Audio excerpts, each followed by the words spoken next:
Boa tarde. Em primeiro lugar, queria agradecer ao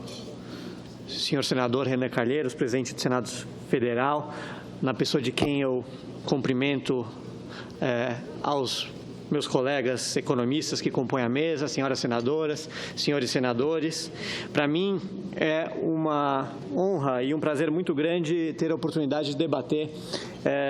a PEC 55 com as senhoras e com os senhores nessa hora tão grave do país. Os economistas e as economistas, as senhoras e os senhores sabem muito bem, têm preferências. E no nosso debate de política econômica, essas preferências muitas vezes se confundem com a análise objetiva e com aspectos de teoria econômica, e os discursos combinam, nem sempre de forma explícita, aspectos positivos e normativos. Como eu sei bem que a decisão sobre os rumos da nossa sociedade, inclusive sobre os rumos da política fiscal, cabem, acima de tudo, à nossa sociedade e, em certa medida, às senhoras e os senhores que a representam, eu vou me restringir aqui apenas aos aspectos técnicos, econômicos da proposta, e o meu objetivo será analisar comparativamente duas alternativas sem manifestar a minha preferência pessoal, simplesmente para buscar indicar que há alternativas e há espaço para deliberação política diante da nossa crise, que a PEC 55 é colocada como uma alternativa à crise fiscal que o país vive, mas que há outras alternativas disponíveis. Isso não implica, de forma alguma, negar a gravidade da crise.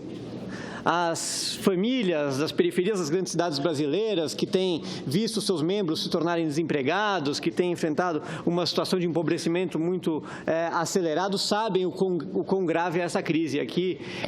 nem eu, e tenho certeza que nenhuma das senhoras ou dos senhores negarão a gravidade da crise. A questão é simplesmente afirmar a existência de alternativas, de saídas distintas para essa crise atual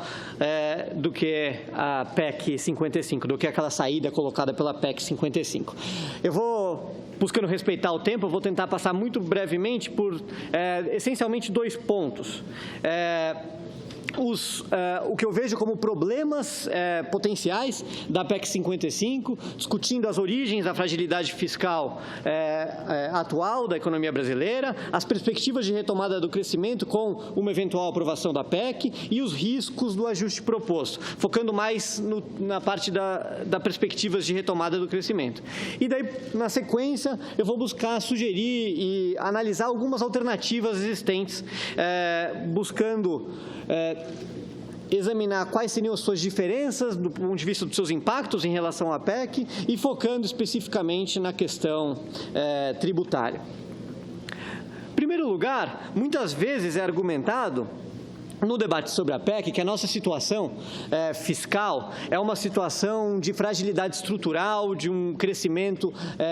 acelerado e descontrolado do gasto já há 3 décadas. Isso não está de acordo com os dados. Se as senhoras e os senhores observarem o gráfico que está na apresentação, é possível ver, esse gráfico, a apresentação não é tão grande quanto eu gostaria, esse gráfico mostra o resultado primário como percentual do PIB entre 1996 e 2014. E o que fica evidente é que desde 99, o ano de estabelecimento do regime de metas de inflação, e particularmente desde o ano 2000, com a aprovação de lei de responsabilidade fiscal, até o ano de 2011, mais perto, tá bom. Até o ano de 2011, a economia brasileira conviveu com um superávit primário em torno de 2,5, 3 pontos percentuais do PIB, sistematicamente, que não declinou ao longo do tempo. Tem apenas aquele declínio da política anticíclica que voltou a combater os efeitos da crise internacional iniciada em 2008 e 2009, mas o superávit primário com o percentual do PIB se manteve sistematicamente em torno de 2,5 pontos, 3 pontos percentuais do PIB. E vem a declinar apenas a partir de 2012, 13 e 14 com a desaceleração da economia. né? O outro dado que deixa isso claro, dessa tabela seguinte, é o dado das taxas reais de crescimento, tanto da despesa quanto do gasto, organizado em médias de taxa de crescimento dos diferentes governos, certo? Então, do segundo governo Fernando Henrique, dos 2 governos Lula e do primeiro governo Dilma. Como vocês podem observar, onde está marcado com uma pequena seta, na parte de baixo, as despesas no primeiro governo Dilma cresceram a uma taxa real de 5% ao ano, abaixo da taxa de crescimento dos 2 governos Lula e idêntico à taxa de crescimento do segundo governo FHC. O que aconteceu, o que fragilizou a situação fiscal, foi que as receitas despencaram. Ou seja, houve uma desaceleração do gasto público no primeiro governo Dilma e não um descontrole do gasto público, mas houve uma desaceleração muito forte da receita, essencialmente por conta, de um lado, do ciclo econômico, da desaceleração da economia e de outro, das desonerações fiscais concedidas naquele momento. As receitas passaram a crescer 3 pontos percentuais em média ao ano, quando cresciam em torno de 5 a 6 pontos percentuais nos governos Lula. Essa situação, vale notar, e aí eu trago um gráfico de um relatório de 2013 do Fundo Monetário Internacional, essa situação, vale notar, é uma situação internacional. Vocês podem ver aí o resultado primário, tanto ciclicamente ajustado, quanto o resultado primário, o resultado nominal cheio do conjunto de economias emergentes na média, e todas passaram de um superávit em torno de 2007 para, a partir de 2008, para um déficit sistemático. Ou seja, a economia brasileira está em linha com as outras nessa situação de fragilidade desde 2008. A PEC, portanto, dada essa origem da nossa fragilidade fiscal, depende essencialmente da sua capacidade de gerar crescimento. Porque se não gerar crescimento, se não levar à retomada do crescimento, a PEC não vai lograr recuperar a arrecadação fiscal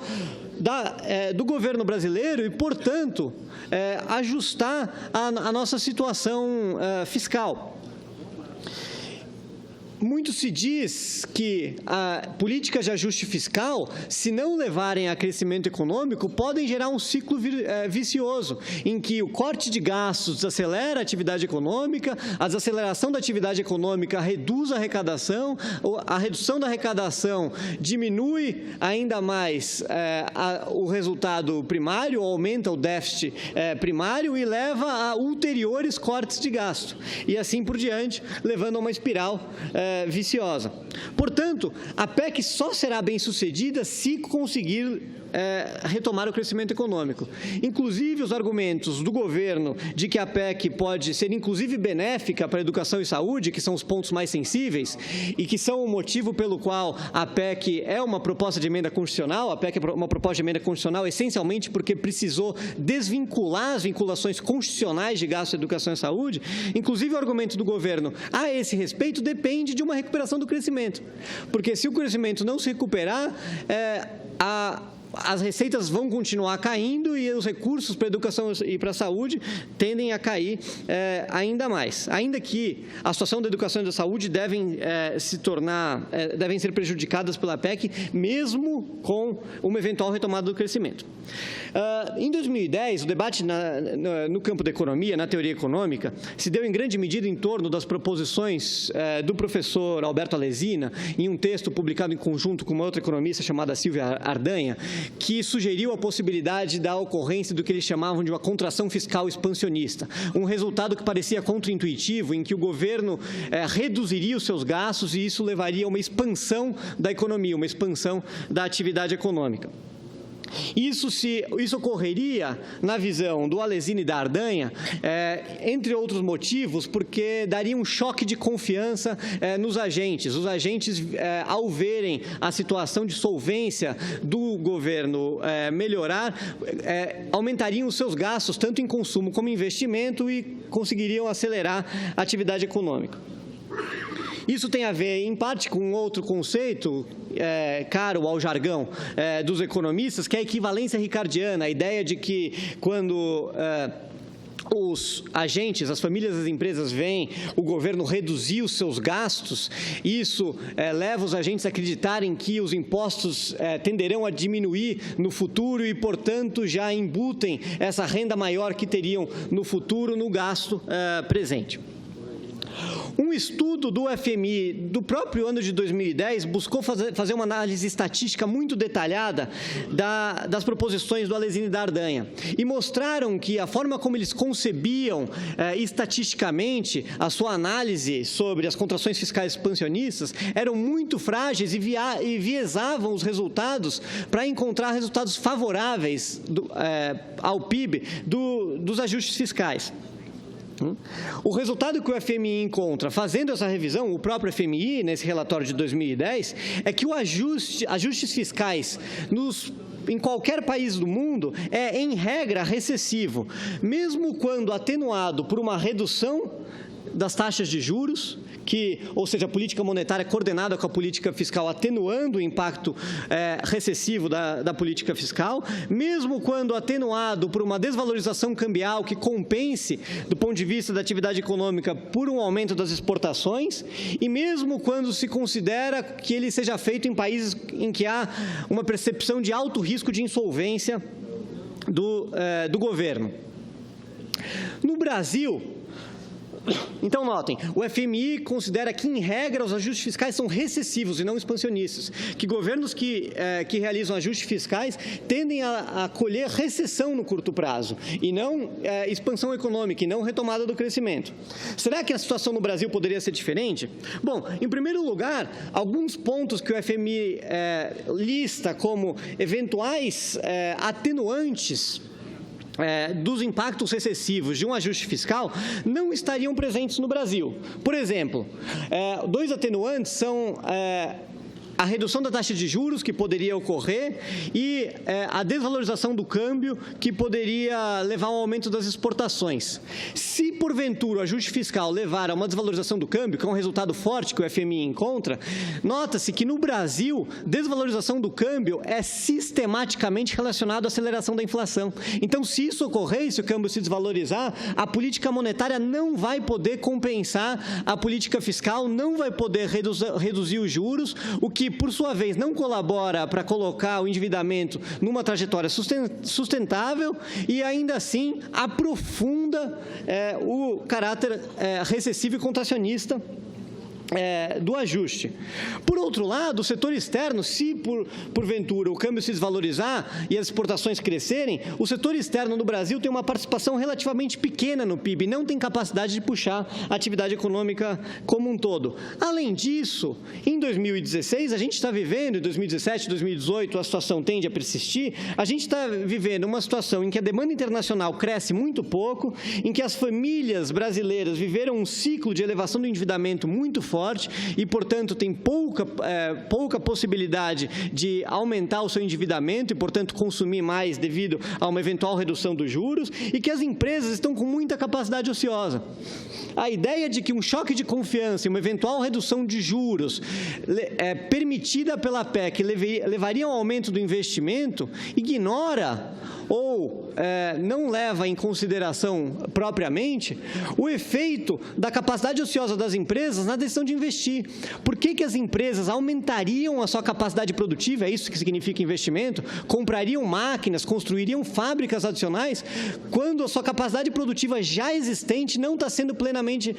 ocupada porque eles não conseguem vender o que já conseguem produzir. Se vocês me permitem mostrar os gráficos, as séries de 2005 a 2016, a série mensal da utilização de capacidade instalada na média de indústria,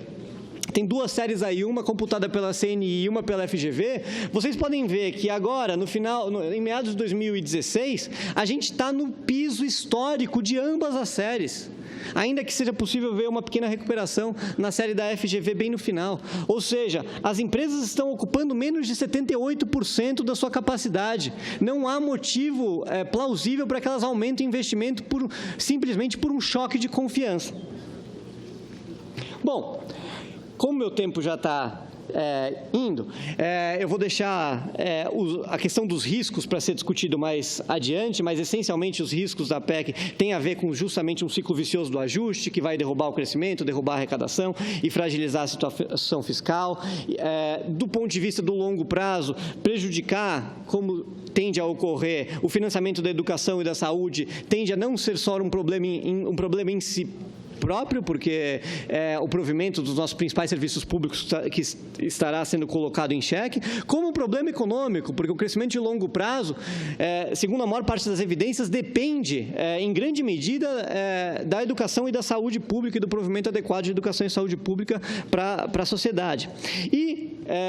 ainda há um problema adicional, que a sociedade brasileira, como as senhoras e os senhores sabem, é uma das sociedades mais desiguais do mundo, e ao prejudicar o financiamento da educação e da saúde pública, tende-se a aprofundar, em vez de reduzir, o fosso imenso existente entre educação pública e educação privada, entre saúde pública e saúde privada, enrijecendo, aprofundando uma das raízes estruturais mais importantes da nossa desigualdade. Aqui, enfim, tem um pouco dos efeitos da PEC sobre a saúde e a educação. Como meu tempo está indo para o final, vou falar um pouquinho de alternativas.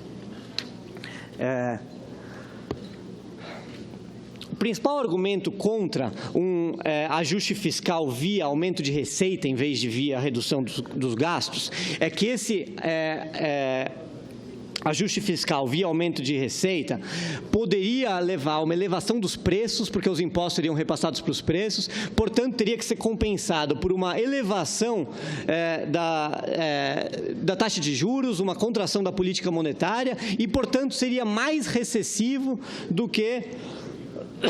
um ajuste fiscal pelo lado da receita. O próprio estudo do FMI de 2010, sobre o qual eu venho tratando, mostra que isso, na verdade, se refere apenas à contraposição entre um ajuste pelo lado dos gastos e um ajuste pelo lado dos impostos indiretos. Um dos problemas tradicionais, clássicos do sistema tributário brasileiro, conhecido de todas e todos, conhecido das senhoras e dos senhores, é um peso excessivo na arrecadação de impostos no Brasil, dos impostos indiretos. Portanto, uma alternativa à PEC 55, que poderia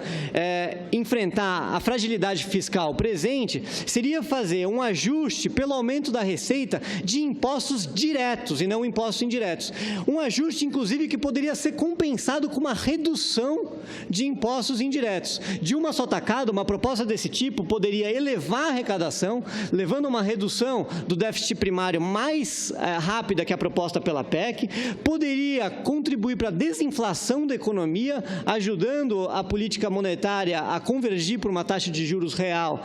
menor, se fosse combinada uma redução de impostos indiretos, e poderia dar uma contribuição significativa para desmontar uma das estruturas mais importantes de reprodução de desigualdade no nosso país, ao reequilibrar um pouco o nosso sistema tributário.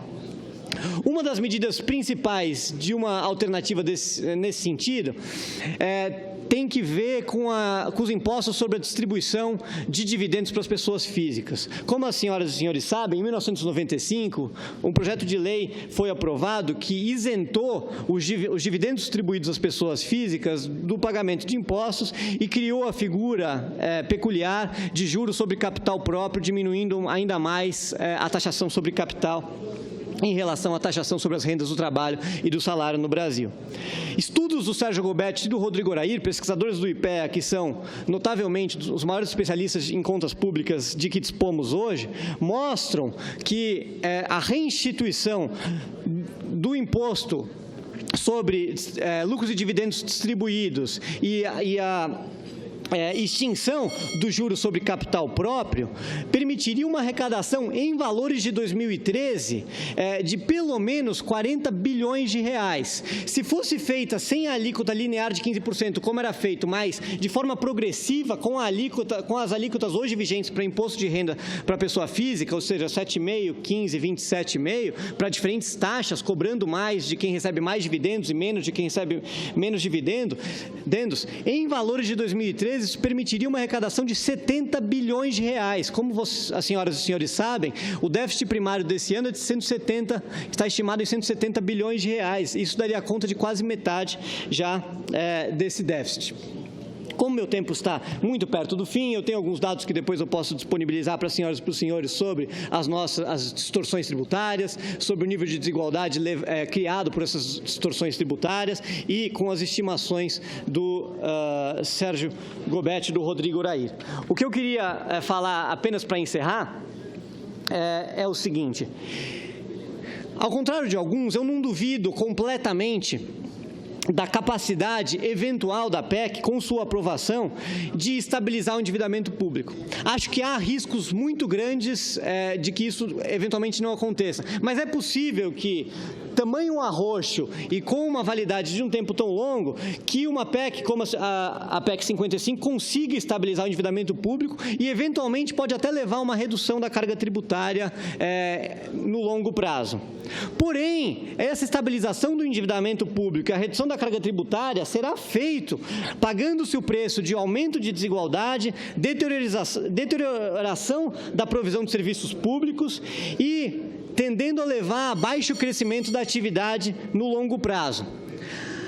Alternativas de ajuste fiscal a essa PEC, como alternativas que envolvam reforma tributária, e notem que a reforma tributária é só uma parte, o imposto sobre dividendos distribuídos é só uma parte, vários outros podem ser pensados e precisam ser combinados com uma estratégia de retomada do crescimento explícita, porque nenhum ajuste gera crescimento automaticamente, mas alternativas como essa têm também a chance de estabilizar o endividamento, ou seja, não fracassariam necessariamente em estabilizar o endividamento, porém, provavelmente não permitiriam uma redução da carga tributária no longo prazo, mas manteriam a carga tributária brasileira no longo prazo em torno do patamar atual, mas isso seria combinado com um espaço para continuar e prosseguir na redução da desigualdade e do aumento do crescimento da economia brasileira. Então, a sociedade brasileira e as senhoras e os senhores senadores estão diante de opções.